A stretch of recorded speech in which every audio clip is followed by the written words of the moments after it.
Lighthouse de nuevo. Estamos hoy con el doctor Matthias Rath. Es para mí un honor presentar a este doctor alemán.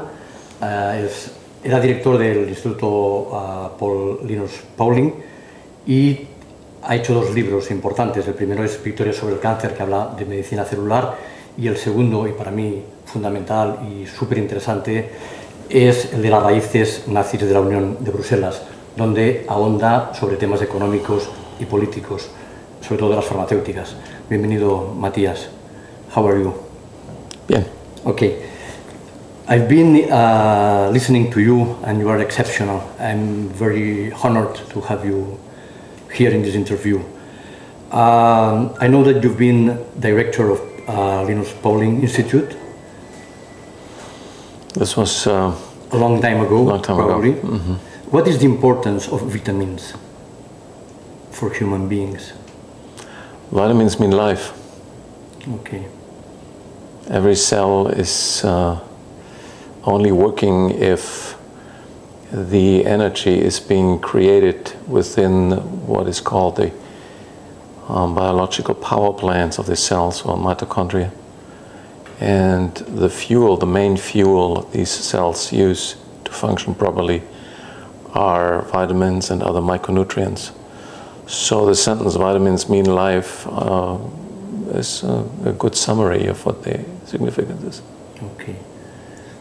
How do you connect this medicine and cells and vitamins with power, with politicians, with pharma cartel?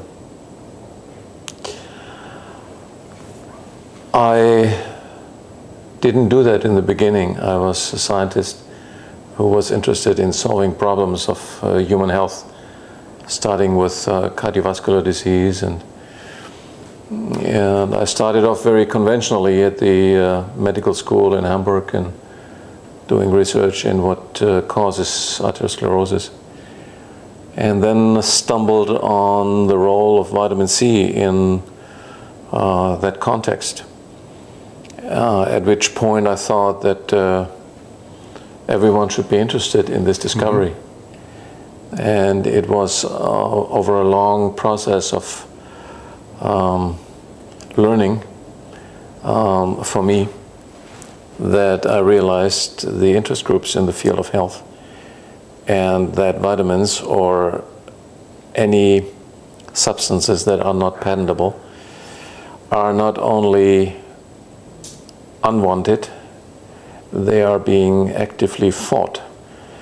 And research into this field of natural, non-patentable health is being neglected, obstructed by the status quo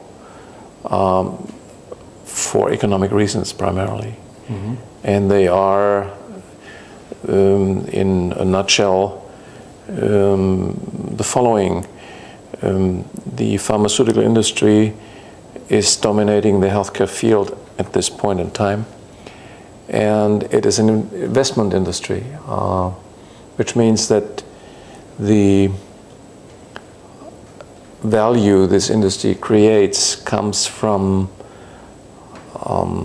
molecules that they create, they invent, they mm-hmm. synthesize, and they patent. And therefore, they, by the very nature of their business, must protect this business principle of patented pharmaceutical drugs.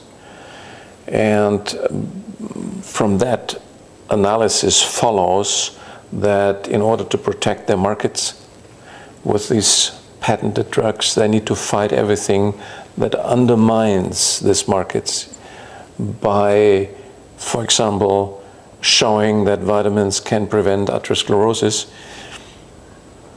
and that the hardening of the arteries is a precursor of vitamin deficiency disease, scurvy. Mm-hmm. I'm undermining a multi-billion-dollar business with calcium antagonists, beta blockers, diuretic preparations, ACE inhibitors, etc. That was something I didn't know at the time when I went into that field of scientific investigation.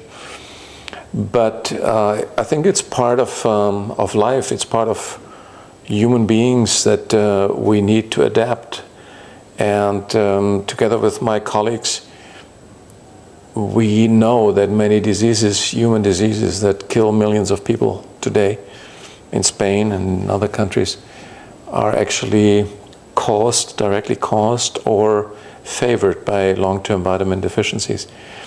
And once you know that as a scientist, and once there is someone who, or there are interest groups that obstruct you from telling that or researching that, or even want to put you to prison so that you can no longer say that, then you need to take a decision. And that decision is, are you going to fight these interests, or are you just giving in? There's no middle way. There must be a big interest. It's big money around. It is, yeah. Can you define what companies or what groups control this? Well, I think the largest export nation of pharmaceutical drugs currently is the US, followed by Great Britain, and then I believe still Germany and Japan, France are some of the following nations. And that global market share defines generally the support by the respective governments. Historically speaking, Germany has been the lead export nation of pharmaceutical drugs during the previous century, but that has shifted slightly. The companies, well, the companies are the same, yes, but it doesn't bring us further in our battle if we start attacking individual companies. It is the principle we need to understand, the principle of the pharmaceutical business with disease. A few years ago, I formulated what I call the laws of the pharmaceutical industry. And the first law was to say a pharmaceutical industry is not a health business, it is an investment business, which is an important realization, because people think, oh, pharmaceutical industry, this is, these are the guys that provide health. No, no, no. They pretend they pretend to provide health. And their true nature of existence is to make money from the patented products. Secondly, second law was that the prevention and elimination of disease is not the primary target of this, or primary interest of this industry, but in fact the maintenance of these diseases and their promotion, even the invention of new diseases, because that is the business they are in. Diseases are their markets, so they need to keep them alive and expand them. Third is they of course cannot say that openly, because people and governments would revolt. So there's about 50 to 60% of the money they spend is in what they call marketing, which is of course the deception to cover what they really do.